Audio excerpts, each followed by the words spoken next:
Salut Catherine. Bonjour. Philippe, je vois ce que j'arrive. Maintenant, en direct sur Facebook. Je ne sais pas si tout le monde entend, j'en sais rien. Moi, par moment seulement. Oui, on entend, Chantal. Ah, vous entendez? Non, mais Philippe, je ne sais pas s'il a entendu, je ne sais pas.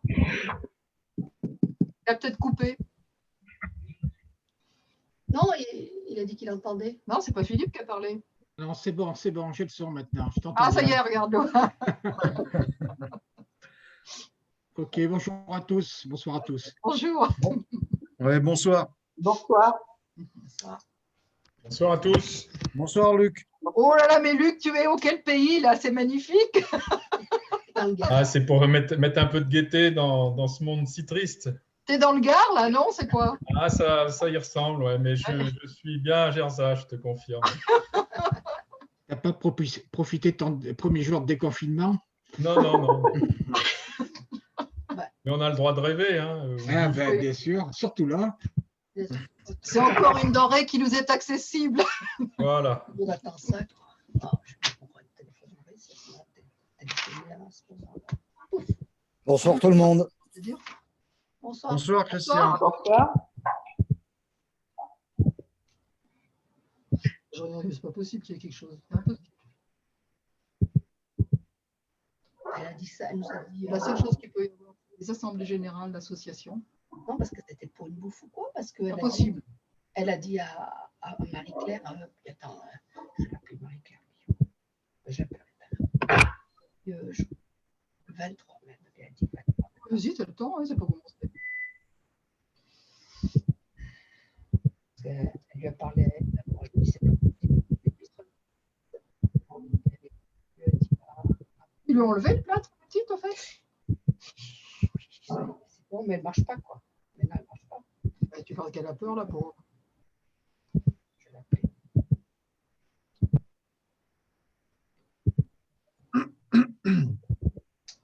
Dès qu'on va pouvoir essayer de se faire une bouffe, qu'un truc, là. Peut-être pas répondre.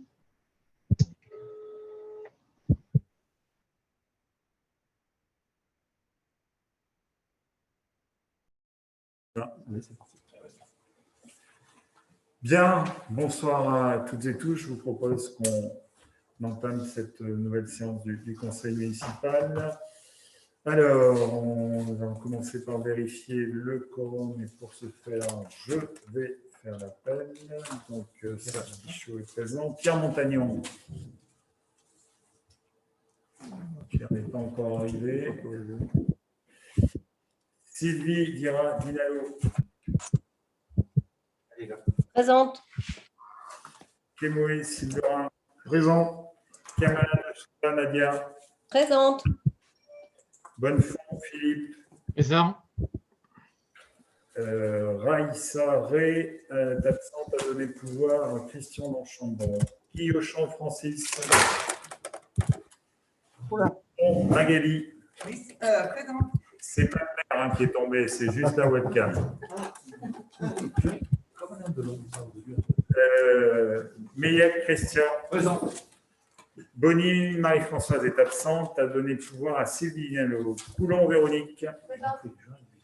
Da Silva Alexandre. Alexandre. Il est connecté. Ah oui, il est là, mais il a. Apparemment. Tac, tac, tac, tac. Debord Chantal. Oui, je l'ai vu, Chantal. Chantal. Présente.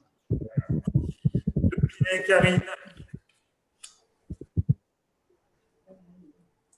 Elle est là? Non, elle n'est pas là. Elle n'est pas arrivée. De Matos, Otélinda. Présente. Devers, Luc. Je l'ai vu. Présent. El Otmani, Fatima. Le temps que ça arrive. Elle est là, Fatima. Non, elle n'est pas là. Fatima. Giraud, Thierry. Ils entendent pas. Thierry Grenier. Thierry Grenier. Elle est pas là. Giraud, Thierry.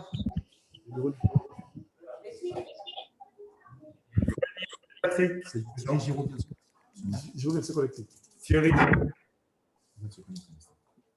Thierry. Thierry Grenier. Oui. On en était à. On fait l'appel. Donc, Thierry Giret est là. Grenier, Jean-Patrick. Je suis présent. Par contre, votre micro, c'est haché, hein, le son. C'est pas pour les autres. La planche, Lionel. Présent. Bazerme, Laetitia. Je la vois. Présente. Lavadou, Janine. Présente.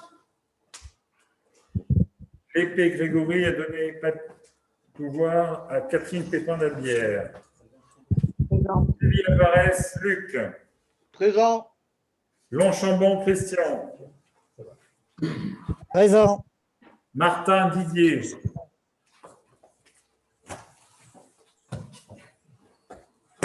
Il est là? Mouton Sylvie a donné pouvoir à Pierre Montagnon qui vient de nous rejoindre. Pépin d'Albière, Catherine. Présent. 16, Christelle. Soulier Michel a donné pouvoir à Chantal Debord et Thiuli Nassima. Présente. Très bien. Donc Pierre nous a rejoint. Il nous manque Karine, Fatima. Karine, elle est là? Elle est arrivée dans son bureau. Là. Ah, d'accord. Fatima devrait arriver aussi. D'accord. Thierry Giraud nous a rejoint, c'est bon. Et Didier Martin. Je ne sais pas pourquoi elle est dans son bureau. OK.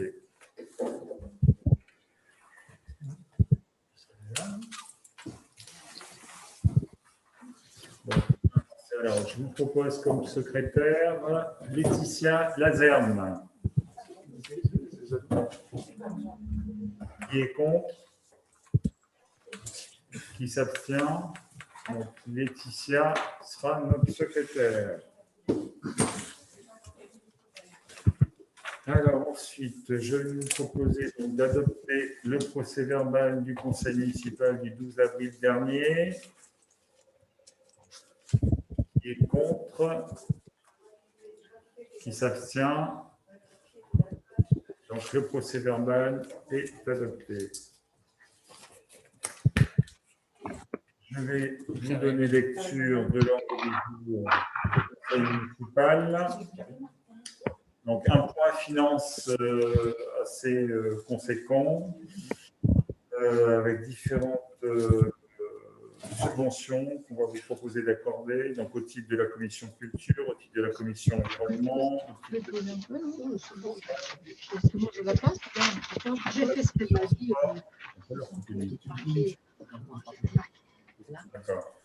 Au titre de la commission affaires scolaires, enfants, jeunesse, au titre de la commission action sociale, au titre de la commission communication et relations avec les associations. Une demande de subvention également pour des travaux de rénovation, accessibilité et sécurité des bâtiments communaux. Une proposition d'adhésion au groupement de commandes avec Clermont-Ferrand Métropole sur le marché de travaux d'aménagement et de gros entretien de voiries réseau divers. Une proposition de tarif sur l'occupation du parking Marcel Collange. Voilà, s'agissant du chapitre personnel, un rapport qui concerne la mise en place des analytiques nuit, dimanche et jours fériés pour nos policiers municipaux. Un point foncier avec une proposition d'acquisition de parcelles. Et puis 2 rapports divers. Le premier en lien avec l'engagement de la commune sur le label Territoire engagé pour la nature. Et le second qui concerne un rapport d'activité qui vous sera fait sur l'administratif du siècle pour l'année 2019. Y a-t-il des questions diverses? Oui. Oui. Alexandre, nous t'écoutons. Oui, alors des habitants du quartier Champfleury demandent si l'abribus qui est à cet arrêt pourrait être surélevé comme avenue de la Gare pour un accès handicapé et pour avoir un meilleur accès. Ok. Est-ce qu'il y aura d'autres questions diverses? Alors moi, je vais en rajouter une. On fera un point par rapport à la préparation des élections départementales et régionales et à l'organisation notamment des bureaux de vote. Donc, voilà. Pas d'autres questions en dehors de ces 2 questions-là? Non? Okay. Non. Alors, je vous propose donc qu'on attaque l'ordre du jour. Avant de passer la parole aux différents élus qui vont présenter les demandes de subvention, je voulais simplement, en introduction, dire un mot, un remerciement que je vais adresser à 2 de nos policiers municipaux. Je tenais à le faire publiquement. J'ai eu l'occasion de le faire en personne avec les 2 policiers concernés. Qui ont été, alors c'était quand? C'était le 15 avril dernier, à l'occasion d'une patrouille qu'ils effectuaient le long de Chanlon, donc sur notre commune de Gerzat. Ils sont passés à proximité de quelqu'un qui tirait au revolver sur un tas de terre, donc ils sont entrepris d'interpeller cette personne qui, les voyant, donc, a fait la fuite. Donc, ils sont lancés à sa poursuite au volant de leur véhicule. Ils l'ont rattrapé. Au moment où ils l'ont rattrapé, il s'apprêtait à escalader un grillage qu'il n'a pas réussi à escalader. Et donc là, ils lui ont demandé de s'arrêter, de jeter son arme. Et au lieu de ça, il s'est retourné et il les a mis en joue et il a fait feu. Il se trouve qu'au même moment et simultanément, Geoffrey Ruiz, donc, qui était à bord du véhicule, donc c'est Thibaut Combatton qui conduisait le véhicule. Geoffrey était lui-même armé et avait pointé son revolver. Et il a eu la sagesse et le réflexe de ne pas faire feu. Donc, ce qui témoigne effectivement d'un sang-froid assez remarquable. Donc voilà, donc je tenais à ce qu'ils soient publiquement tous les 2 remerciés pour le sang-froid dont ils ont fait preuve ce jour-là et qui a évité, je pense, un drame. C'est d'ailleurs ce qu'ils ont expliqué. Alors pour information, la personne qui a été interpellée n'était pas un Gerzatois, hein, c'est quelqu'un qui était originaire du quartier de Panera, un jeune homme d'origine serbe, pas forcément défavorablement d'ailleurs connu des services de police. Voilà, et il s'est avéré que, alors oui, j'aurais dû d'ailleurs commencer par ça, le plus important c'est qu'effectivement il a tiré, mais il a tiré à blanc. Voilà, sauf que quand il a tiré à blanc, lui savait que son chargeur était chargé à blanc, mais les policiers municipaux, eux, ne le savaient pas. Et ils ont quand même eu une belle frayeur, parce que c'est vrai que quand on voit la photo de l'arme, on ne fait pas la différence entre un revolver blanc Weber qui tire à balles réelles. Donc voilà, donc, je tenais simplement à ce que ces remerciements leur soient adressés publiquement. Voilà, on va donc passer à l'ordre du jour.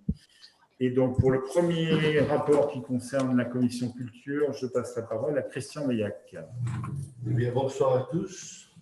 Alors, dans le cadre du budget primitif 2021, il est proposé au conseil municipal de bien vouloir attribuer les subventions aux associations suivantes.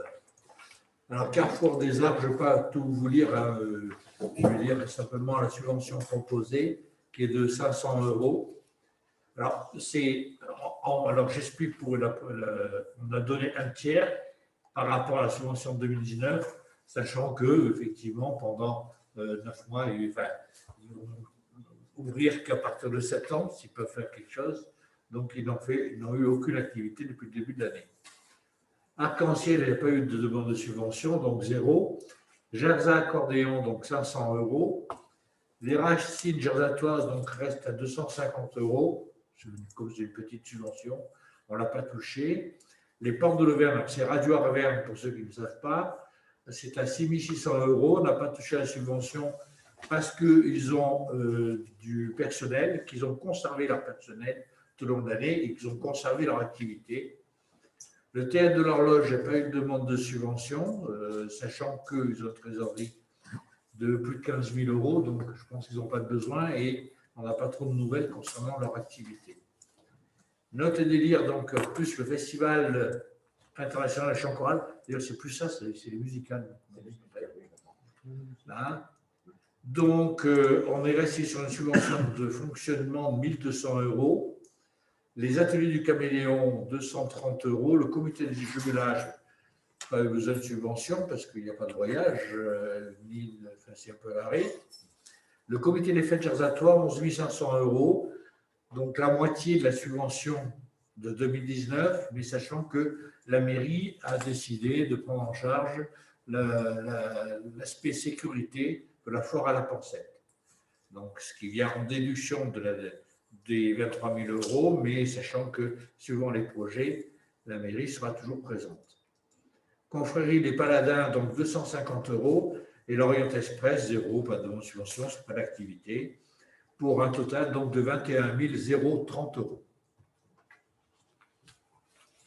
Très bien, merci Christian. Est-ce que ce rapport appelle des questions? Juste une chose, les confréries des Paladins ayant une activité très restreinte, j'en avais même oublié que je m'abstienne d'être là pour cette délibération, donc je reviens dès que c'est fait.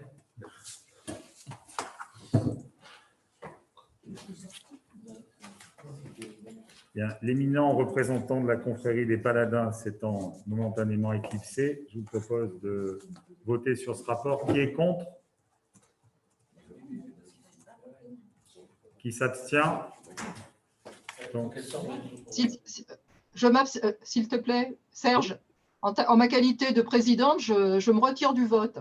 ok, et ta trésorière en a fait de même, Chantal. D'accord. Très bien. Donc, ce rapport est adopté. Rapport suivant, donc Raïssa étant absente, je passe la parole à Christian Longchambon pour la commission environnement. Subvention 2021 des commissions environnement. Dans le cadre du budget primitif 2021, il est proposé au conseil municipal de bien vouloir attribuer les subventions aux associations suivantes. La APP Emma Vallée du Béda, la société de pêche. La proposition de subvention est de 250 €. L'école de pêche et la proposition est de 2 000 €. La société de chasse, la subvention proposée est de 250 € pour un total de proposition de subvention de 2 500 €. Très bien, merci Christian. Est-ce qu'il y a des questions, des remarques? Donc, je vous propose de voter ce rapport. Qui est contre? Qui s'abstient? Donc, ce rapport est adopté. Pour le rapport suivant, je passe la parole à Francis Guillochon. Alors, Alors, dans le cadre du budget primitif 2021, il est proposé au conseil municipal de bien vouloir attribuer les subventions aux associations suivantes.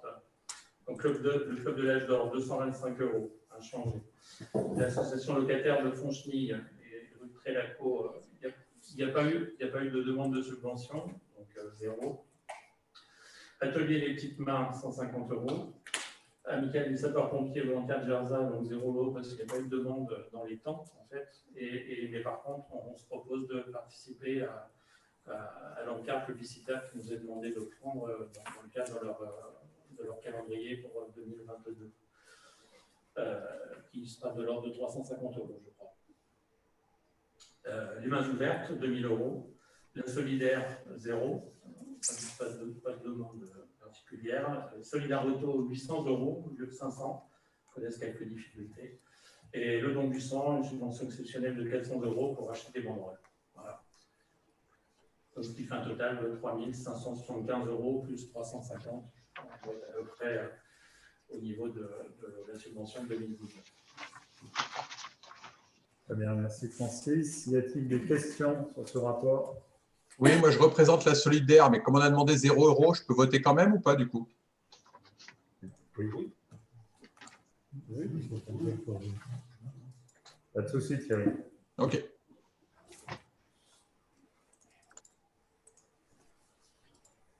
Bien, donc je mets ce rapport au vote. Qui est contre? Qui s'abstient? Donc le rapport est adopté. Pour le rapport suivant, commission sport, donc je passe la parole à Magali. Bonsoir à tous. Déjà, faisant partie de l'association d'écoles sportives girdatoises, je ne participerai pas au vote. Donc, pour cette année, nous avons maintenu l'enveloppe des subventions. Alors, pour la Gym Aqua, nous proposons 150 €. Pour l'Amicale Laïque Gerda Tennis Club, 3 500 €. Pour l'Amicale Gerda Tennis de Table, 1 500 €. Pour le Baseball et Softball Club Gerdatois, 100 €. Pour le Budo Club Gerdatois, 3 000 €. Pour le Club Amical Sportif Gerdatois 15, 11 500 €. Pour le Club Gerda Boxing, 3 500 €. Pour la Danse Cuir Gerda, 2 000 €. Pour l'Étoile Sportive Gerdatoise, 6 000 €. Pour Gerda Aéromodélisme Passion, 800 €. Pour Gerda Ardennes BMX, 4 000 €. Pour Gerda Basket, 11 000 €. Pour Gerda Fit, 500 €. Pour le grappling, ceux-ci n'ont pas fait de demande de subvention. Donc, c'est pour ça que le montant est à 0. Les métagères Vernois, 100 €. L'Office municipal du sport, 17 000 €. La provision actuelle pour des éventuels événements qui auront lieu dans l'année en soutien des différentes associations est de 29 550 €. Le Sun Club Gerdatois, 1 700 €. L'Union sportive Gerdatoise, 4 000 € sous réserve de projets sportifs. L'US Cheminot Gerda Football, 800 €. L'US Cheminot Gerda Volleyball, 200 €. Le Vélosport Gerdatois, 2 600 €. Je tiens à préciser qu'il y aura différentes subventions qui pourront aussi être versées avec l'enveloppe exceptionnelle au cas par cas selon l'étude des finances des différentes associations qui nous solliciteront et éventuellement aussi pour les associations qui seront en grande difficulté cette année au vu du Covid, nous pourrons verser un complément. Et pour les différents projets à venir aussi également. Voilà ce que j'ai à dire. Merci Magali. Y a-t-il des questions sur ce Oui, rapport? moi j'en ai une. Je peux parler? Oui, oui. Voilà, je voudrais savoir, concernant la provision des actions éventuelles sur l'année, il y avait 21 600 € qui ont été mis de côté pour les subventions 2020. Donc, j'aimerais savoir si cette totalité a été engagée. Et si ce n'est pas le cas, est-ce qu'il y a un reliquat qui fait partie des 29 550 € qui sont proposés pour 2021? Alors, à ce jour, nous n'avons pas pris effectivement toute l'enveloppe. Certaines associations ont demandé une aide exceptionnelle, donc nous sommes intervenus aussi pour du matériel, dégradations diverses qu'on a pu obtenir. Je n'ai pas de montant aujourd'hui sous les yeux, donc je pourrais éventuellement répondre lors du prochain conseil municipal à ta requête. En revanche, l'enveloppe restante n'a pas été réallouée au budget de cette année. Il est parti pour différentes opérations au niveau. Ce qui voudrait dire que s'il y a un reliquat, il est pas dans cette somme-là, Magali, c'est ça? Tout à fait. Ça, c'est vraiment le budget de cette année. OK. Merci.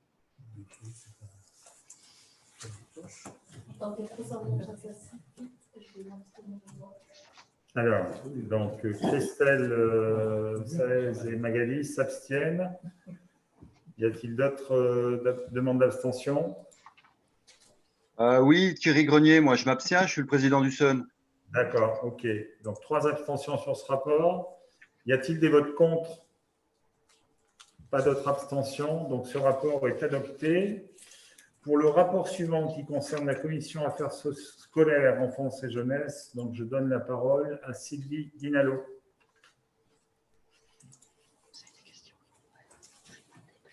Bonsoir.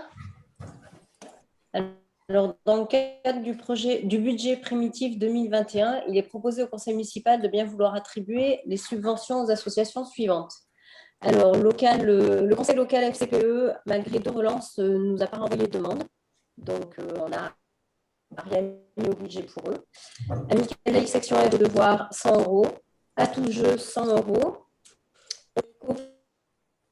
Coopérative des écoles élémentaires, au vu du contexte sanitaire, il n'y a pas de projet. À tout jeu, 150 €.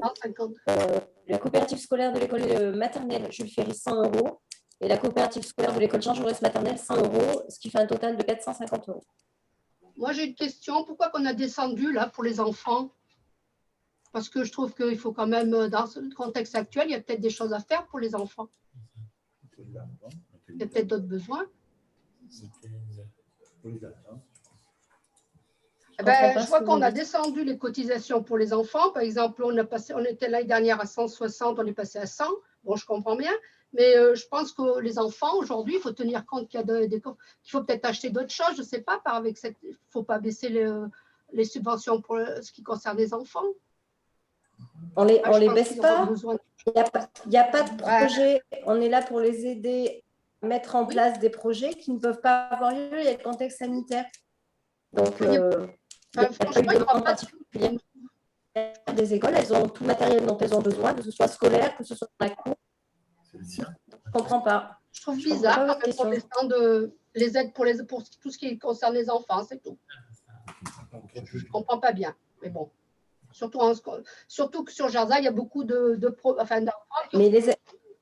qui ne peuvent pas avoir peut-être acheter des livres, peut-être, je ne sais pas, on peut peut-être pas faire de sortie, mais on peut peut-être faire d'autres choses avec. Madame Denatas, c'est super.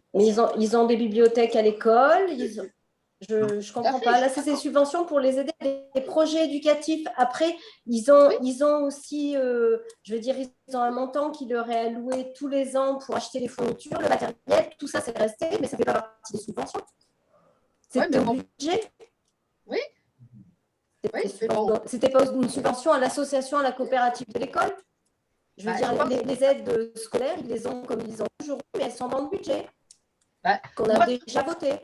D'accord, mais moi, la question, c'est simplement, moi, je n'ai pas d'enfants, mais j'ai des petits-enfants et je ne comprends pas qu'on baisse des subventions pour les enfants. Ça, je n'arrive pas à comprendre. On ne baisse pas, Madame Otélida. Oui, mais on ne baisse pas les subventions. C'est simplement qu'il n'y a pas de projet à cause du Covid. On ne baisse rien. Il n'y a pas les mêmes. Il n'y a pas de projet. C'est bizarre. Je veux dire, après, sur le temps scolaire, sur l'école, ils ont tout ce qu'il leur faut comme ils ont habituellement. C'est juste qu'il n'y a pas de projet en plus. Donc, il n'y a pas de sortie, il n'y a rien. Les projets qu'il y a à l'école, c'est la maternelle Jules Ferry. Elle nous a. Comment? Non. Il y a quelqu'un qui a parlé, je ne sais pas, non? Je veux dire, les aides qui nous ont été demandées pour des projets, on les a aidés, justement, la maternelle Jules Ferry et la maternelle Jean Jaurès. L'une pour Jules Ferry maternelle pour des bacs pour faire des jardins dans la cour de la maternelle. Et Jean Jaurès vu que tout ce qui est culturel, donc il n'y a pas de spectacle, ils font venir une conteuse à l'école, donc on les aide à payer la conteuse, mais en élémentaire, il n'y a pas de projet puisque le Covid a tout arrêté. C'est Covid qui fait que, sinon, si vous regardez pour 2019, tous les projets, on les a aidés. 2020, le peu qu'on a pu faire, on les a aidés. Mais 2021, il n'y a pas de projet. Donc, il n'y a pas de projet de. On aide à quoi? Tout le reste, on les aide, on les soutient. Donc, je ne comprends pas. Votre question, je ne comprends pas. Alors, c'est moi qui m'explique mal, mais. Non, c'est peut-être moi qui. On leur apporte au quotidien, ils l'ont toujours. Non, mais c'est peut-être moi qui m'explique mal. Je dis peut-être pas de projet de sortie, mais on sait bien qu'il y a peut-être des choses. Enfin, je ne sais pas, parce que je ne fais pas partie ni de l'école, ni quoi que ce soit. Ce qui m'a paru bizarre, c'est que dans ce contexte-là, peut-être qu'on ne fait pas sortie, mais il y a d'autres choses, donc qu'on utiliserait cet argent, peut-être pour améliorer autre chose, je ne sais même pas quoi, que je ne peux pas vous dire quoi. C'est ça. Eh ben, vous avez voté le budget comme nous, donc vous avez quand même vu qu'on a mis pratiquement 200 000 € pour l'équipement numérique des écoles. Donc, moi, il me semble qu'on fait tout ce qu'il faut pour les enfants de Jarzac, à mon sens. Oui, bon, ben, d'accord. Tout ce qu'on peut, en tout cas. D'accord. Bon. C'est juste que les subventions, c'est pour des projets particuliers en dehors du fonctionnement habituel des écoles. Donc, s'il n'y en a pas… Sylvie, c'est bon? Oui, d'accord. Bon, je pense que la réponse apportée est complète. Donc, je récapitule. En fait, la commune, elle intervient de deux façons auprès des écoles. Soit sur de l'aide au financement d'équipements. Donc, à ce niveau-là, il n'y a pas de souci, les financements ont été maintenus. Et ensuite, elle peut intervenir ponctuellement en soutien à l'organisation de projets. Dès lors qu'en période de confinement, il n'y a pas de projet, il n'y a pas lieu d'intervenir. Voilà. Mais si demain, il y a de nouveaux projets, et je ne doute pas qu'il y aura de nombreux projets, la commune sera là pour accompagner la mise en œuvre de ces projets. Voilà. D'accord. Bien. Est-ce qu'il y a d'autres demandes? Merci Serge d'avoir synthétisé. Est-ce qu'il y a d'autres demandes d'intervention sur ce rapport?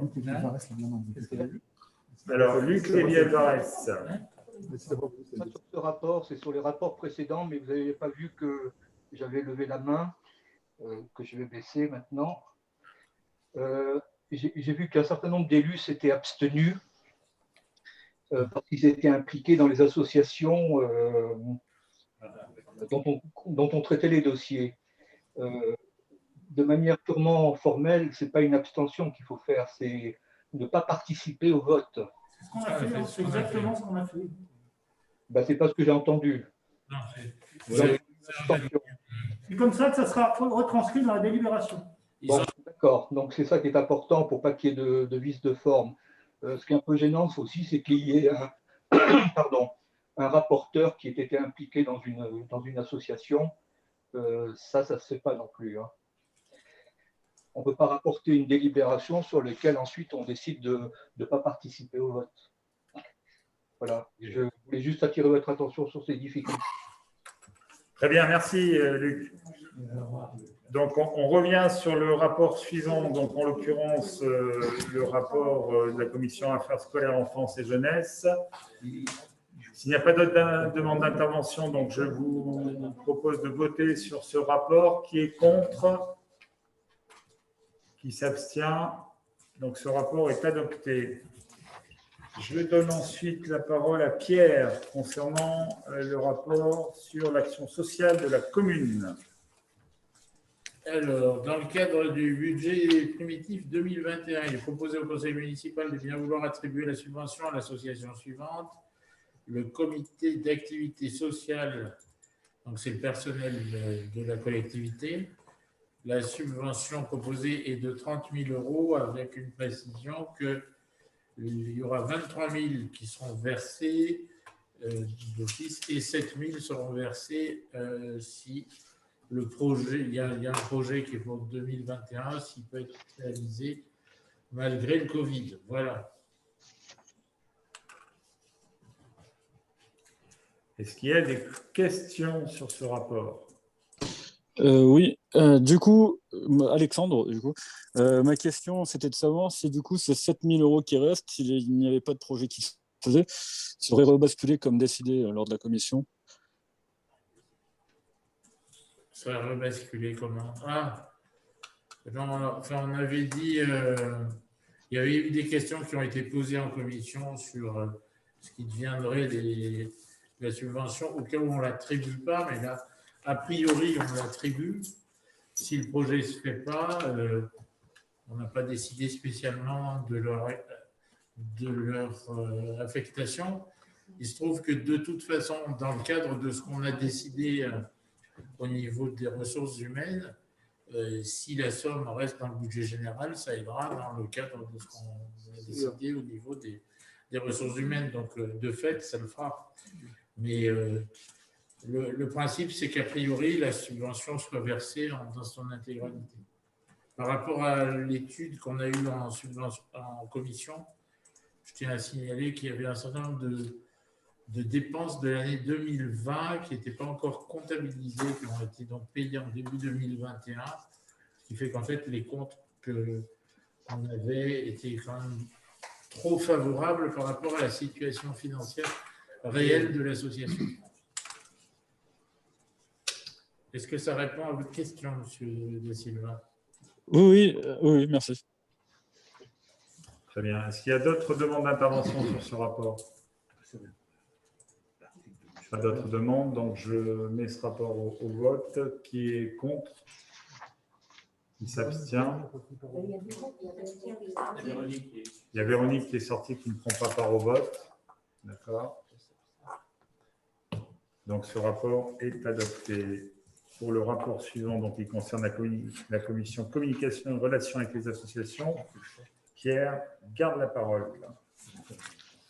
Alors, donc toujours dans le cadre du budget primitif 2021, on vous propose d'attribuer des subventions aux associations suivantes. Les ACPG CATM, donc les anciens combattants prisonniers de guerre, 700 €. La FNACA, 600 €. Les cadets de la résistance, 150 €, soit un total de 1450 €. Et on n'a pas eu de demande pour le comité départemental de la résistance et du prix de la déportation, donc 0. Merci Pierre. Y a-t-il des questions? Pas de questions, je mets aux voix. Qui est contre? Qui s'abstient? Donc ce rapport est adopté.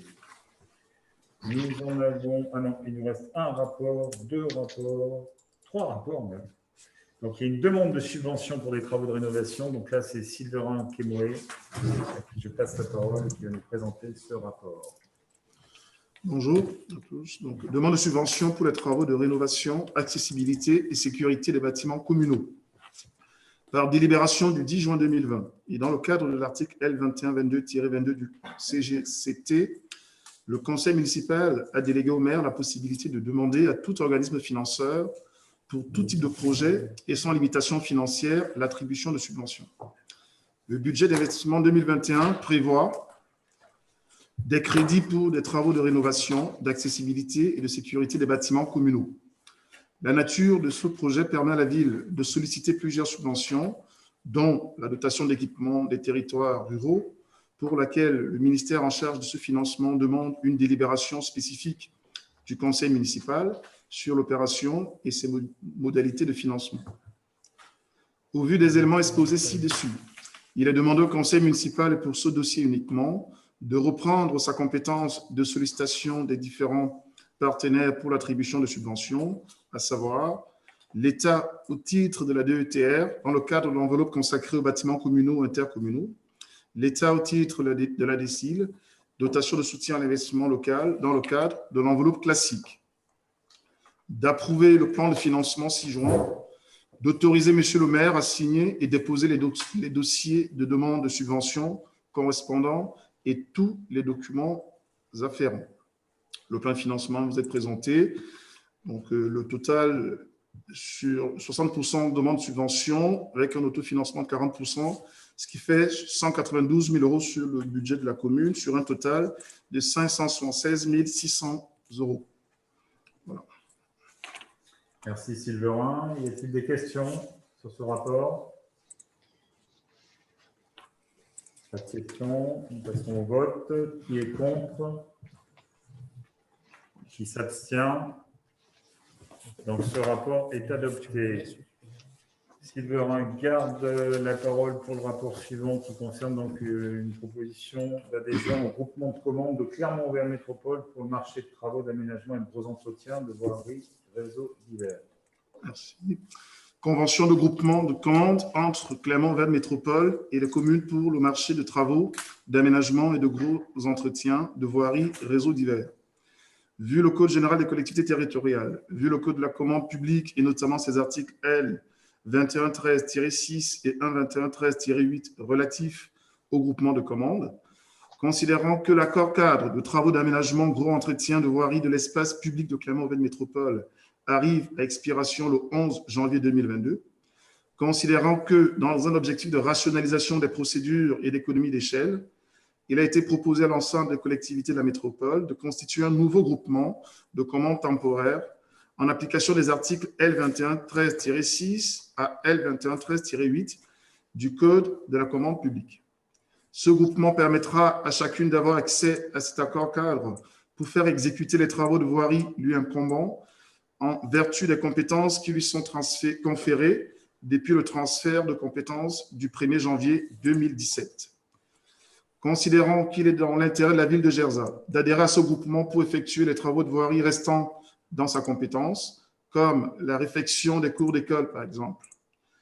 Considérant que le groupement de commande est constitué jusqu'au terme du marché objet de ce groupement et que Clermont-Verne Métropole en assure la coordination. À ce titre, elle aura en charge la totalité de la procédure de mise en concurrence, élaboration des pièces de la consultation et de la publicité, organisation et mise en œuvre de l'ensemble des opérations de sélection du titulaire, signature et notification du marché, de l'élaboration des actes modificatifs et de résiliation du marché après accord des membres. Considérant les modalités de fonctionnement du groupement décrites ci-après, chaque membre du groupement passe les commandes dont il a besoin, en contrôle la bonne exécution et règle les factures correspondantes dans les limites des prix résultants du marché. Le marché sera un accord cadre à bon de commande comportant 5 lots maximum et un opérateur par lot, en application des articles R2162-2 et suivants, R2162-13 et R2162-14 du Code de la commande publique. Le 5e lot concernant les voiries métropolitaines et les périmètres des zones d'activité économique ne sera pas utilisé par le groupement de commande et n'intéressera que Clermont-Verne Métropole. La solution de l'accord cadre à bon de commande permet de définir une enveloppe financière limitée par des montants maximum annuels par lot. Il est conclu pour une durée de 4 ans maximum à compter de sa notification au titulaire. Les lots sont précisés ci-après. Le lot numéro 1, périmètre Clermont-Ferrand, secteur centre et nord, intéressant dans le cadre de ce groupement de commandes, Clermont-Verne Métropole et la commune de Clermont-Ferrand, pour un montant maximum annuel de 3 millions d'euros hors taxes. Lot numéro 2, périmètre Clermont-Ferrand, secteur est et sud et périmètre Gerzat, intéressant dans le cadre de ce groupement de commandes Clermont-Verne Métropole, la commande de Clermont-Ferrand et la commune de Gerzat pour un montant maximum annuel de 3,4 millions hors taxes.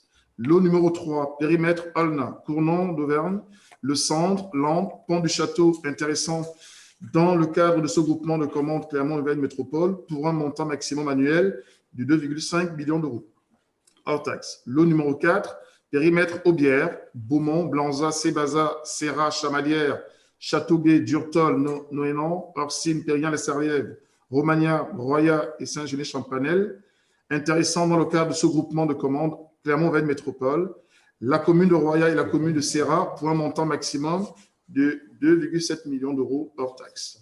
Lot numéro 5, voirie exclusivement métropolitaine sur le périmètre des zones d'activité économique, sur l'ensemble du périmètre métropolitain. Ce lot n'est pas concerné par le groupement de commandes.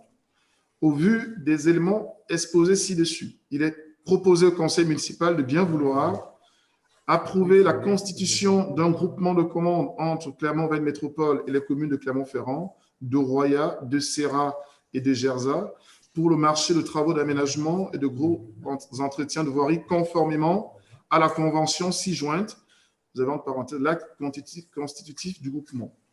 Autoriser le lancement de la procédure de consultation afférente, autoriser le président de Clermont-Verne Métropole et son vice-président ayant reçu des délégations à signer les accords cadres avec les entreprises retenues, à signer tous les actes afférents à l'exécution de l'accord cadre, actes modificatifs, sous-traitance notamment, ainsi qu'à procéder à leur résiliation si nécessaire en fonction des conditions d'exécution en tant que coordonnateur et pour le compte de chaque membre du groupement. Voilà. Merci. Merci Sylvain. Nous allons vous épargner la lecture de la convention. Y a-t-il des questions sur ce rapport? Pas de questions. Je vous propose de passer au vote. Qui est contre ce rapport? Qui s'abstient? Donc ce rapport est adopté. Pour le rapport suivant, qui concerne la proposition de tarification pour l'occupation du parking Marcel Collonges, je passe la parole à Christian Millac. Le Code général de la propriété des personnes publiques, notamment ses articles L 2822-1 à L 2822-4, L 2125-1 à L 2125-4, il impose les règles à appliquer en matière d'occupation à titre privatif du domaine public.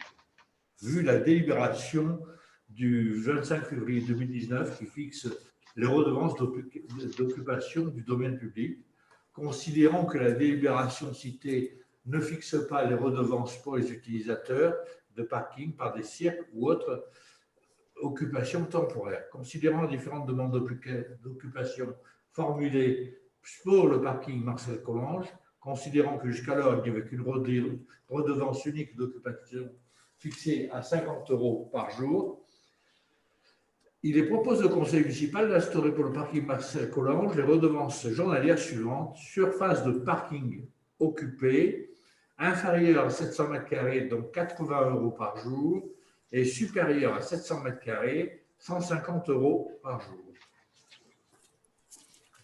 Merci Christian. Y a-t-il des remarques, des questions? Moi, j'ai une question. Oui. J'aimerais savoir si jusqu'à présent, là, quelles sont les personnes ou les organismes concernés par ces tarifs, s'il vous plaît. Là, jusqu'à présent, il y avait des cirques. Là, dernièrement, on devait avoir notamment, mais ça vient de s'annuler parce que cause Covid, mais on devait avoir une exposition de dinosaures sur le parking et qui aurait occupé 1600 m². Voilà. Parce qu'actuellement, il est quand même bien occupé, le parking. Vous pensez les faire payer, ces gens-là? Vous pouvez les faire payer. On les a fait payer jusqu'à la veille du dernier reconfinement, puisque la veille du dernier reconfinement, on a lancé une procédure d'expulsion. C'est-à-dire qu'on leur avait laissé jusqu'au 15 mars pour trouver une solution, moyennant quoi, ensuite on leur avait fait savoir qu'ils ne pourraient pas rester plus longtemps. Donc il y a actuellement une opération d'expulsion qui est dans les tuyaux. Donc il y a une procédure juridique qui est engagée. Et je précise qu'elle est aux frais de la métropole, parce que moi je considère que c'est aussi, s'ils sont là, c'est parce qu'à l'échelle de la métropole, on n'a pas su trouver de solution et on n'a pas d'autres solutions foncières à leur proposer. Et qu'aujourd'hui, on a ces familles qui sont en errance sur tout le territoire métropolitain, mais pour autant, ce n'est pas une raison pour que Gerzat soit le seul à faire l'effort, et notamment s'agissant de l'effort financier. Moi, j'ai demandé à ce que la métropole prenne ses responsabilités, donc ce qu'elle a bien évidemment accepté. Pour ce qui est de la période d'occupation entre le 15 novembre et le 15 mars, il faut savoir que sur toute la durée de cette période, il y a des conventions qui avaient été passées avec chacune des familles, et qui font que dans le cadre de ces conventions, elles ont réglé leurs charges d'eau, d'électricité et d'enlèvement des déchets. Voilà. D'accord, merci. Alors simplement pour en revenir à la procédure d'expulsion, ce qui a bien évidemment ralenti les choses, mais j'ai des échanges réguliers avec le cabinet d'avocats, c'est que comme il y a eu le reconfinement, voilà, avec l'interdiction de déplacement à plus de 10 km, forcément, ça a ralenti le processus. Mais le processus est engagé. Voilà. J'ai une autre petite question justement par rapport à cette procédure d'expulsion que je trouve complètement normale. Et je comprends que vous l'ayez engagée. Est-ce que vous pensez que vous n'avez pas peur qu'il y ait des manifestations un petit peu violentes qui risquent de se produire ou des dégradations, j'en passe et des meilleurs? Non, parce qu'ils sont malheureusement, c'est un espèce de jeu qui s'est instauré, c'est-à-dire qu'aujourd'hui, quand ils savent que la procédure d'expulsion est engagée, qu'ils voient passer l'huissier, d'eux-mêmes, ils quittent les lieux, mais simplement, il n'y a pas de solution vraiment pérenne en face. C'est-à-dire que là, ils vont partir de Jersey, mais je ne sais pas, et je pense qu'eux-mêmes ne savent pas aujourd'hui où ils vont aller se poser. Et c'est pour ça qu'on peut les retrouver sur le parking. On les a eus par le passé sur des locaux désaffectés, des locaux commerciaux, c'était le cas de D. Après, ils sont allés sur le parking d'STA, qui était une ancienne entreprise. S'ils ne sont pas sur Jersey, ils vont aller se positionner sur des parkings. Là, les familles qu'on avait sur Jersey, elles venaient d'un des parkings, elles étaient en fond de parking d'un des Leclerc, je crois que c'est le Leclerc du Brézé. Voilà. Et donc, ils peuvent rester sur le territoire métropolitain, ils peuvent aussi sortir du territoire et aller sur la commune de Saint-Beauzire. Enfin, on marche sur la tête parce que tout ça, c'est lié au fait que les collectivités ne remplissent pas leurs obligations, à savoir ne mettent pas à disposition de solutions foncières pour pouvoir les accueillir. Donc, l'État, considérant que les collectivités ne sont pas, enfin, sont hors la loi, l'État se refuse à faire appliquer la réglementation. Alors, j'ai bon espoir que le futur schéma d'accueil des gens du voyage qui est actuellement en préparation, mais qui était en sommeil, le nouveau schéma sur lequel on travaille actuellement, je prends ma casquette de conseil départemental et d'élu métropolitain, il aurait dû rentrer en vigueur au 1er janvier 2019. Donc, on a plus de 2 ans de retard sur l'entrée en vigueur de ce schéma. Aujourd'hui, on a un nouveau préfet qui, effectivement, a décidé de reprendre un peu le taureau par les cornes. Le département était dans les starting blocks et attendait le bon vouloir du préfet. Donc là, le schéma va être copiloté État-département. Donc là, il y a un alignement de planètes qui fait que l'écriture du schéma a repris. Il y a toute une phase de concertation qui aura lieu à l'automne avec l'ensemble des EPCI, dont la métropole. Et l'idée, c'est que début 2022, le nouveau schéma puisse rentrer en vigueur. Voilà. Et que là, je pense que l'État, pour le coup, si les collectivités n'y mettent pas vraiment du leur, c'est l'État qui risque d'être très prescriptif. Mais il faudra en passer par là, parce qu'il faut de toute façon trouver des solutions. Voilà. Oui, mais tout à fait. Mais comme ils savent que ça viendra de Jersey, la demande d'expulsion, en grande partie, c'est ça qui me faisait un peu peur, quoi. Oui, mais c'est le jeu, c'est-à-dire que sur toutes les communes, alors là, en l'occurrence, on est passé par la métropole. Hein. Moi, d'accord. C'est un problème métropolitain. C'est Jersey qui en hérite, mais le problème, il est métropolitain. Ah, c'est compliqué. Hein. C'est compliqué. Et je précise qu'on ne parle pas des grands passages, on ne parle pas de familles qui sont extérieures. Là, on est bien sur des familles qui sont issues du territoire métropolitain. Hein. D'accord. Voilà. Et qui sont en errance sur ce territoire. Voilà. Merci. Donc, je reviens sur ces tarifs d'occupation. S'il n'y a pas d'autres questions, je vous propose de voter ce rapport. Qui est contre? S'abstient? Moi. Oui. 4. 4 abstentions. On reste là. 4 abstentions. Donc, le rapport est adopté. Je vous remercie. Nous en avons terminé avec le chapitre finances. Il y a un point sur le personnel et qui concerne donc la mise en place d'indemnités pour notre police municipale. Et pour ce faire, je redonne la parole à Pierre. Bien, alors, pour renforcer la sécurité en première partie de nuit et afin de faire face à la petite délinquance et aux incivilités, les horaires de travail des policiers municipaux ont été modifiés depuis le 15 septembre dernier. La réglementation permet à l'Assemblée délibérante de valoriser leur activité en versant une indemnité pour chaque heure effectuée de nuit, le dimanche ou un jour férié. L'indemnité horaire de travail de nuit et sa majoration, c'est l'arrêté du 30 août 2001, décret 61-467, du 10 mai 61 modifié. Les agents qui assurent totalement ou partiellement leur service normal entre 21h et 6h peuvent percevoir des indemnités horaires. Lorsque le service normal de nuit assuré par ces agents nécessite un travail intensif, c'est-à-dire ne se limitant pas à de simples tâches de surveillance, l'indemnité horaire peut être majorée. L'indemnité horaire pour travail de nuit est de 0,17 €. L'indemnité horaire spéciale pour travail intensif de 0,80 €. Indemnité horaire pour travail de dimanche et jour férié, Cette indemnité concerne les agents appelés à assurer leur service le dimanche ou les jours fériés entre 6h et 21h dans le cadre de la durée hebdomadaire du travail. Elle ne concerne pas les heures supplémentaires qui donnent lieu soit à des indemnités horaires pour travaux supplémentaires, soit à des indemnités forfaitaires pour travaux supplémentaires. Indemnité horaire pour travail du dimanche et jour férié, 0,17 €. Il est demandé au conseil municipal d'instituer le versement d'une indemnité horaire pour travail de nuit intensif aux agents de la police municipale titulaires et stagiaires à raison de 0,97 € par heure effectuée entre 21h et 6h du matin, d'instituer le versement d'une indemnité horaire pour travail du dimanche et des jours fériés aux agents de la police municipale titulaires et stagiaires à raison de 0,74 € par heure effectuée entre 6h et 21h et de prévoir la dépense correspondante au budget communal. Merci Pierre. Ce rapport appelle-t-il des questions? J'aimerais savoir si vous avez fait une petite projection pour voir éventuellement ce que ça peut donner sur une année. Financièrement? Oui, financièrement, oui. Parce qu'à voir comme ça ne fait pas grand-chose, quoi. Non, c'est justement à voir comme ça ne faisait pas grand-chose. On n'a pas fait une projection réelle. Ce qu'on peut simplement dire, c'est que dans le budget, dans la réalisation du budget primitif 2021, nous sommes partis sur une projection d'augmentation de tout ce qui concerne l'ensemble de la rémunération d'environ 1% de remonter. Donc, ça encadre également cette petite augmentation. Et je pourrais revenir sur au prochain conseil municipal pour vous apporter des éléments beaucoup plus précis, si vous voulez. Merci.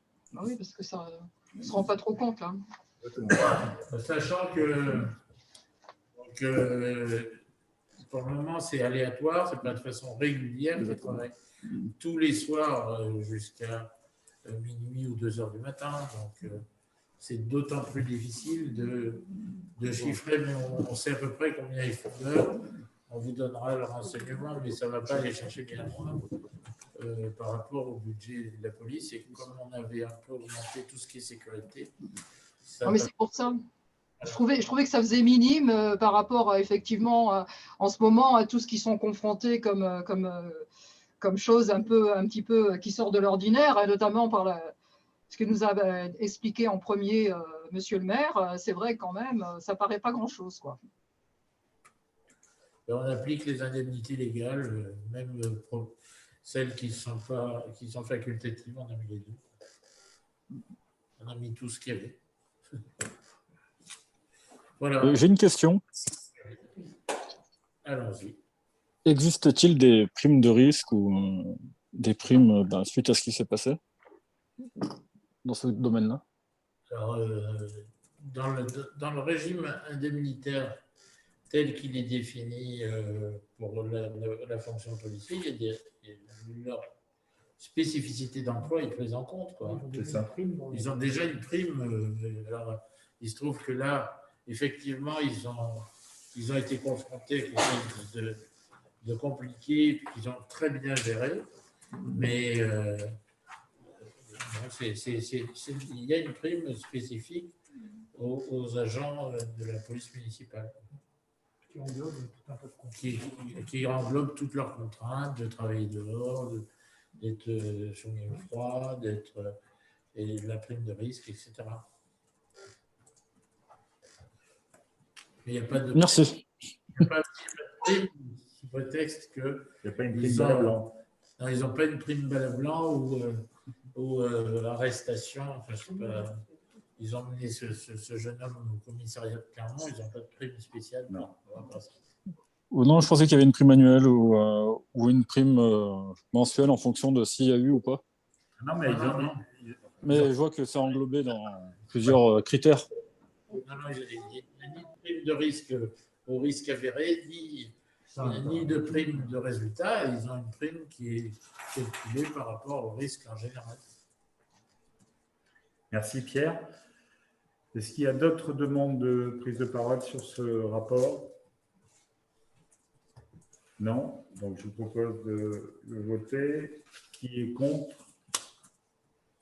Qui s'abstient? Donc, ce rapport est adopté. Je vous en remercie. Donc, on a fini avec le chapitre personnel. On a un rapport en lien avec le chapitre foncier qui concerne l'acquisition de parcelles. Et pour le présenter, je vais donner la parole à Philippe Bonnefond.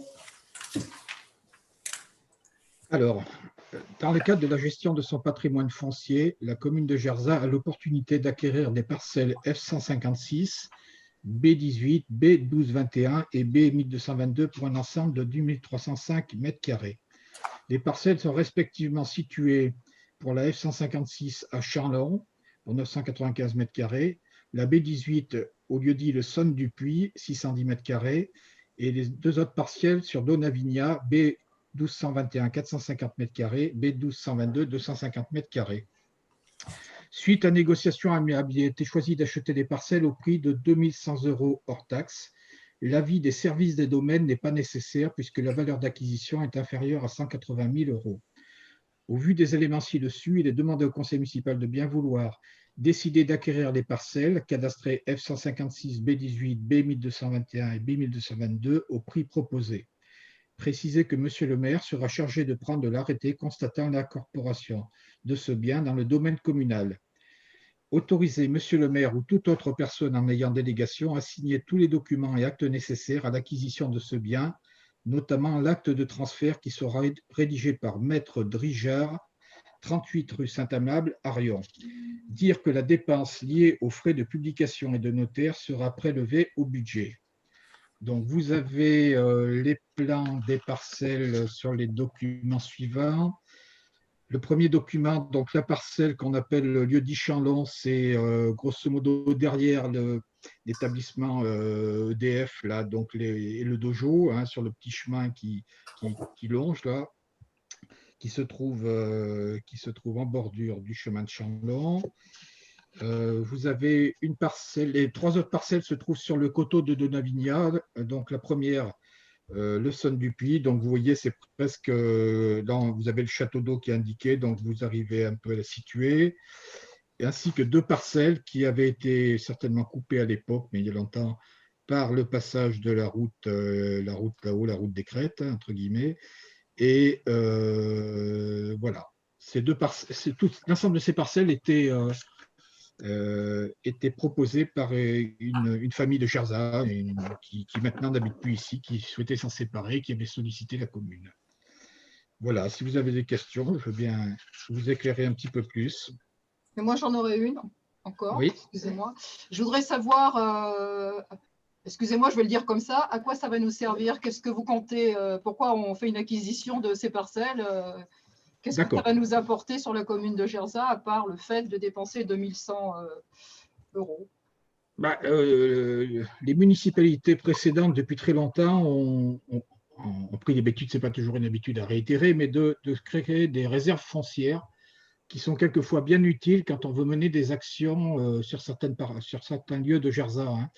Donc, ce qui est important, c'est que pour trois d'entre elles, ces parcelles sont situées sur le coteau nord, donc le coteau dit de Donavigna. Et donc, c'est une zone sur laquelle la municipalité souhaite œuvrer en vue d'y implanter des activités de petite agriculture, hein. J'avais présenté ça à l'époque où j'étais conseiller délégué au développement durable transition écologique à la commission.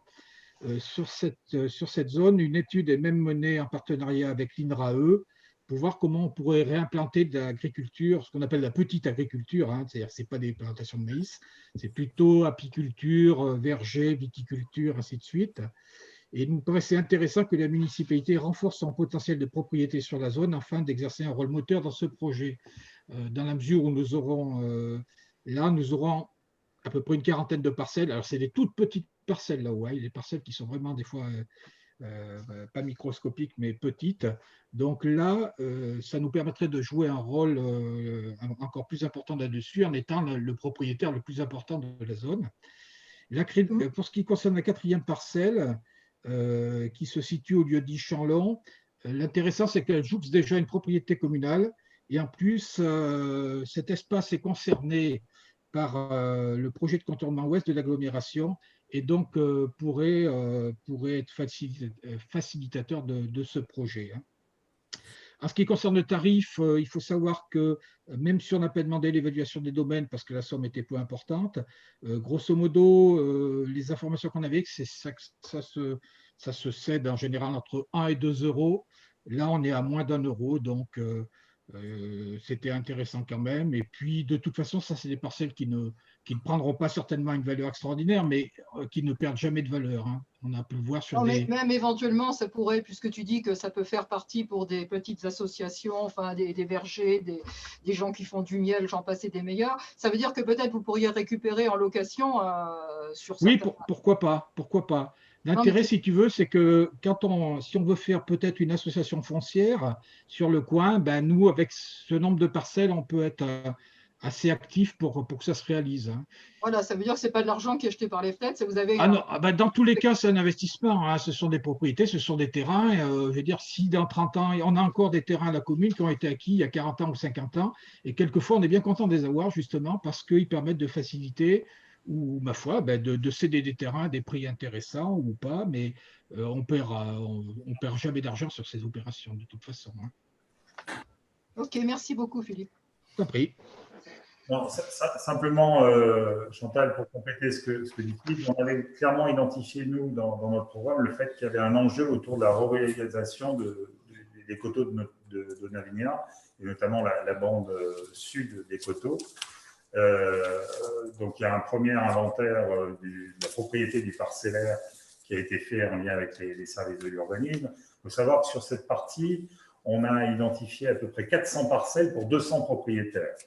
Donc, si on veut reconstituer, parce que Philippe l'a dit, on n'a quasiment aucune parcelle qui fait plus d'1 hectare. Donc, si on veut reconstituer des îlots pour pouvoir venir remettre de l'arboriculture, de la vigne, poser des ruches, ça veut dire qu'il faut qu'on restructure le foncier. Pour restructurer le foncier, il va falloir acheter des parcelles pour pouvoir constituer des réserves foncières qui ensuite vont nous permettre de mettre en place un dispositif, notamment d'échange amiable avec d'autres propriétaires. C'est ce qui se fait sur d'autres communes, et pas très loin de chez nous, c'est ce qui s'est fait sur la commune de Châteauguay, où le parcellaire qui a pu être constitué sur une surface de 6 hectares, ça a permis de le remettre à disposition des 3 viticulteurs professionnels de Châteauguay. Et aujourd'hui, quand vous êtes sur la voie express en direction d'Orient, vous voyez très bien les parcelles qui ont été récemment replantées et rendues donc à la viticulture. Donc, on est un peu dans ce dispositif. Donc, effectivement, c'est un vrai investissement. C'est pour ensuite pouvoir permettre d'échanger des parcelles de façon à pouvoir constituer des îlots sur lesquels on pourra développer des projets et qu'on pourra venir travailler. Voilà. Mais justement, est-ce que puisqu'il y a beaucoup de propriétaires, est-ce qu'ils savent, ces gens-là savent exactement quels sont vos projets futurs? Parce que ça pourrait éventuellement les inciter à vendre. Tout à fait, c'est ce qui s'est passé sur Châteauguay au départ. Donc ça, c'est une réflexion qui part. Nous, on sait où on va, mais pour l'instant, on n'a pas communiqué là-dessus. Le premier travail, ça va être d'identifier justement l'origine de propriété de ces 400 parcelles, sachant qu'à mon avis, il va y avoir un certain nombre de parcelles qui vont être identifiées comme étant sans bien y mettre et qui ont aussi vocation, dès lors que les procédures juridiques seront engagées, à retomber dans l'escarcelle de la commune. Mais ça, on est parti, là, on sait par expérience qu'on est sur un travail sur un minima 2 ans, voire 3 ans. Voilà. Ok, merci. Et on est dans l'anticipation, en fait. Non, mais c'est pas mal. Bien, est-ce qu'il y a d'autres demandes d'intervention concernant ce rapport? Pas d'autres demandes, donc je vous propose de voter ce rapport. Qui est contre? Qui s'abstient? Donc, ce rapport est adopté. On en a fini avec le chapitre foncier. Donc, concernant le chapitre divers, rapport 13. Oui. Serge, je ne sais pas. Au niveau de l'abstention, je me suis abstenu, mais je ne sais pas si vous m'avez entendu. Non. Non, alors je vous confirme que je m'abstiens. Très bien, c'est noté, Luc. Rapport numéro 13, engagement de la commune sur le label territoire engagé pour la nature. Je donne la parole à Christian Longchambon.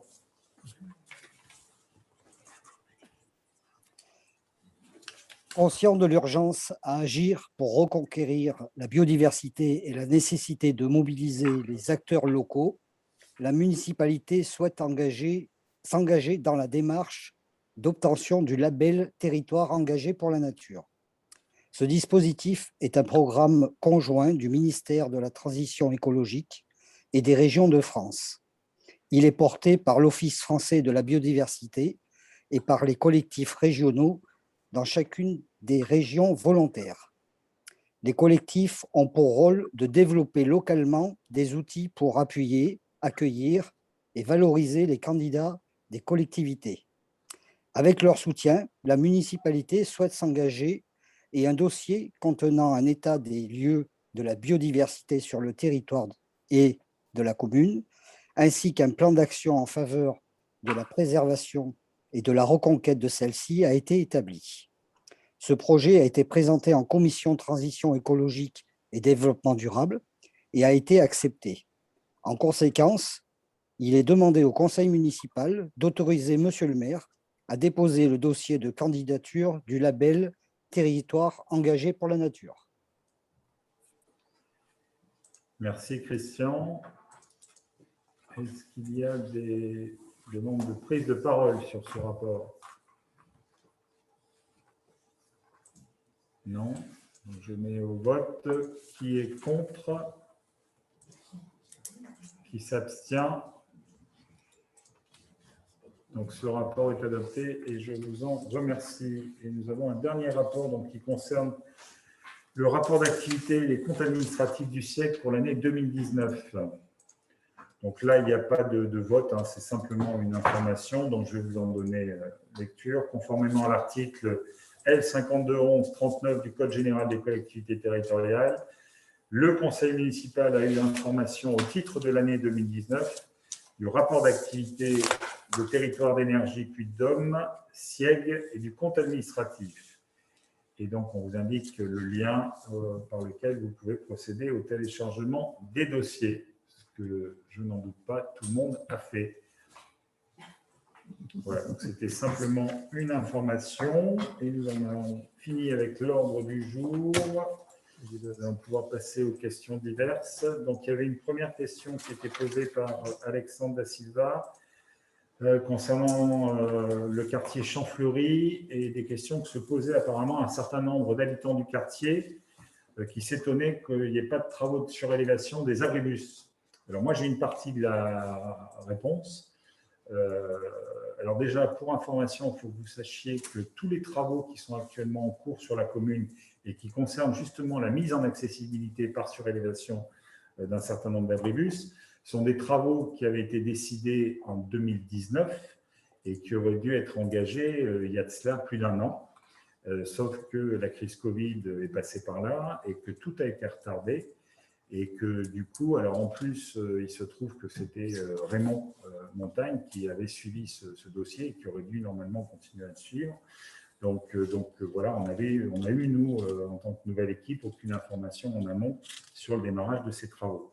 Alors, s'agissant de Champfleury, en fait, l'abribus, les travaux concernant les abribus de Champfleury n'avaient pas été intégrés dans l'étude parce qu'à l'époque où l'étude a été rédigée, Champfleury se trouvait encore en propriété privée. Et donc, on n'avait pas encore acté le transfert de toute la voirie du quartier Champfleury au domaine public et aujourd'hui donc à la métropole. Donc, du coup, le SMTC volontairement n'avait pas programmé de travaux sur le quartier de Champfleury, ce qui explique qu'aujourd'hui, le quartier ne soit pas concerné.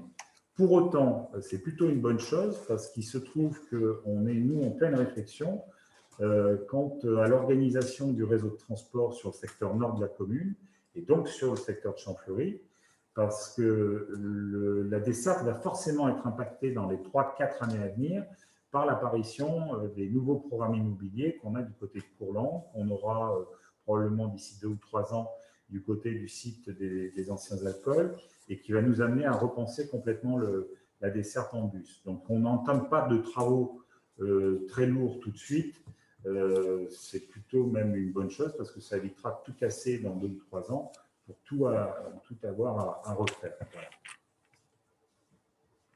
Donc, on doit rencontrer très prochainement parce qu'il faut impérativement qu'en amont de la réalisation du lancement de ces projets immobiliers, nous, on ait déjà des idées très claires par rapport à ce qu'on souhaite faire en matière de desserte, de transport en commun sur ce nouveau secteur nord. Donc, on a prévu dans ce cadre de rencontrer très prochainement les services de la métropole et du SNTC pour justement finaliser le projet, le futur projet de desserte.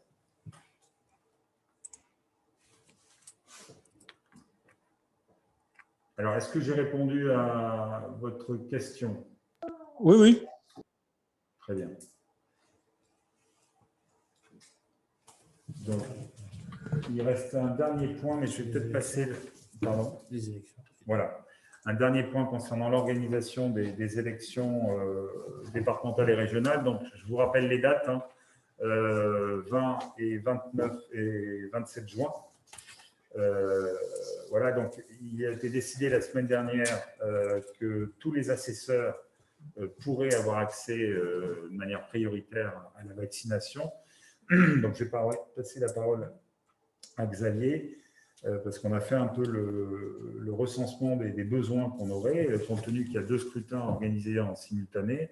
On est à pas loin de 110 assesseurs qui seront nécessaires. Donc, je rappelle à cette occasion que, bien évidemment, tous les élus en place, qu'ils soient dans la majorité ou dans l'opposition, ont vocation à être mobilisés, à se mobiliser pour venir tenir ces bureaux de vote. Et compte tenu du nombre nécessaire, on a même envisagé en interne d'étendre le dispositif à tous les anciens élus. Voilà.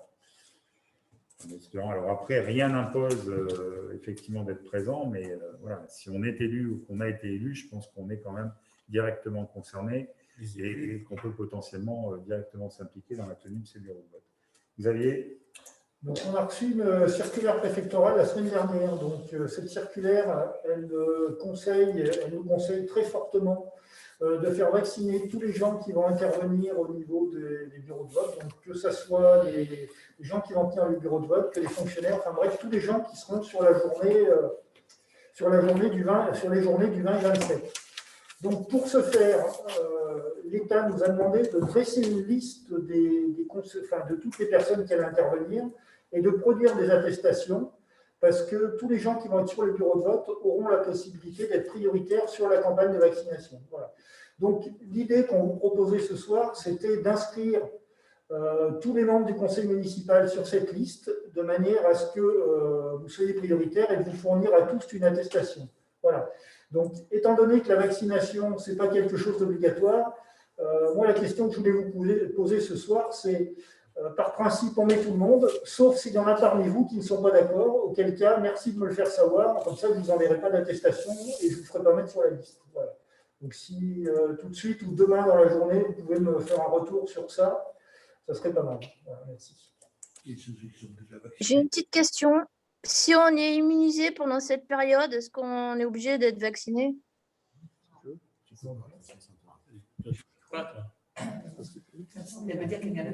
Après, ceux qui ne veulent pas se faire vacciner, c'est ceux qui ne voudront pas les faire vacciner. L'État aussi nous conseille de demander à tout le monde un test PCR ou un test antigénique, plutôt un test PCR 48 heures avant. D'accord. Xavier, c'est Nadia. Moi, je ne souhaite pas me faire vacciner. Je fais partie des gens qui ne veulent pas se faire vacciner. Un test PCR. Test PCR obligatoire. Du coup, tu feras un test PCR de 48 heures avant? Bah, je ferai un test PCR ou ce que tu veux, mais moi, je ne veux pas me faire vacciner.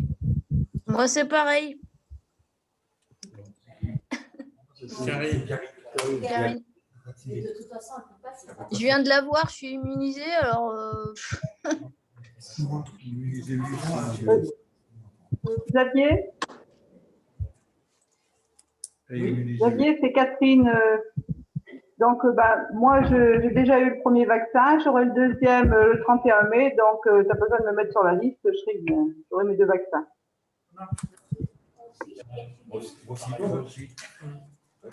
Moi aussi. Tous ceux Tous ceux qui sont vaccinés, faites-moi un retour par mail. Par mail. Ok. Il faut une trace. Ok. 6 juin, deuxième. Moi, je ne pense pas être là les 2 week-ends. Hein.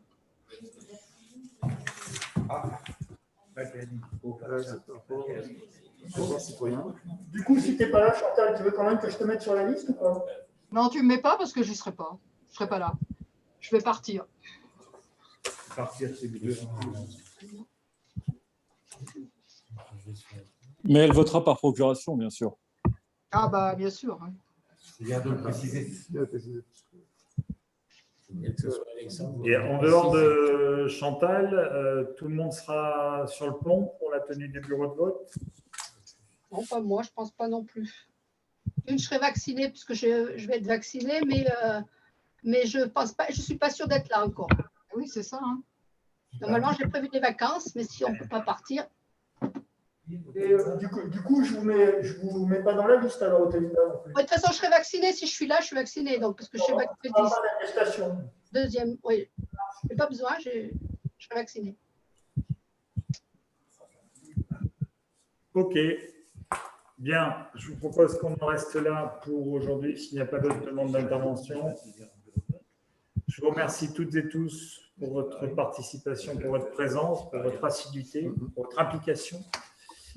Et donc, on vous donne rendez-vous pour le prochain conseil qui aura lieu le 10 juin, le 8 juin. Voilà. Merci beaucoup à toutes et tous et bonne soirée. Merci, au revoir. Au revoir, bonne soirée. Au revoir. Au revoir. Hein? 8 juin, c'est mardi, je ne sais pas, oui, certainement.